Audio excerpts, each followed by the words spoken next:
आज सुबह मतदान का वो सिलसिला जिसका इंतजार था महाराष्ट्र विधानसभा चुनाव में कि आखिर 20 तारीख कब आएगी और मतदान करने के लिए महाराष्ट्र की जनता कैसे बाहर निकलती है। तो आज सुबह से ही नालासोपारा की इस विधानसभा सीट से मतदान करने के लिए लोग घरों से बाहर निकले हैं और सुबह 7 बजे से ही उनके पोलिंग स्टेशन जहां पर उनका पोलिंग बूथ है वहां पर जाकर मतदान करते दिखाई दिए। आज जो मतदान कर रहे हैं उसमें कहीं ना कहीं कल की घटना उनके मस्तिष्क में होगी, वो नोट कार्ड मस्तिष्क में होगा जो संपूर्ण महाराष्ट्र में नहीं संपूर्ण देश में चर्चा का विषय बना हुआ है। तो कहीं ना कहीं उस कांड से और तमाम तरह जिस तरह की जो बातें आ रही हैं कि भारतीय जनता पार्टी वहां पर उपस्थित थे और बहुजन विकास आघाड़ी के कार्यकर्ता वहां पहुंचे, तो इस तरह का जो दृश्य है वो कहीं ना कहीं उनके मस्तिष्क में होगा और खासकर ये मस्तिष्क में जरूर होगा कि जब हम वोट कर रहे हैं तो उससे हमारा 5 साल का भविष्य किस प्रकार से होगा। हालांकि जिस प्रकार से कल घटनाक्रम हुआ उससे महाराष्ट्र की राजनीति में एक अलग ही भूचाल सा आ गया, उसकी अलग ही चर्चा बनी हुई है। लेकिन कहीं ना कहीं ये संपूर्ण माहौल के बीच में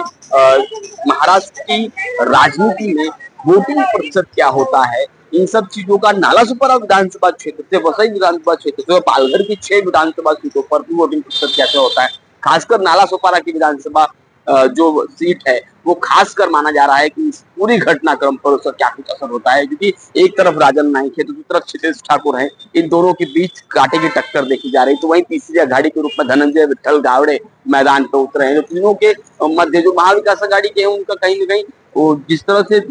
प्रचार प्रसार रहा वो कहीं ना कहीं चर्चा में इतने नहीं रहे। तो कहीं ना कहीं इस पूरे माहौल के बीच में क्या कुछ होगा आगे आज के पूरे दिन में वोटिंग प्रोसेस कैसा होता है, कैसा माहौल होता है, ये सारी बातें देखने वाली होगी।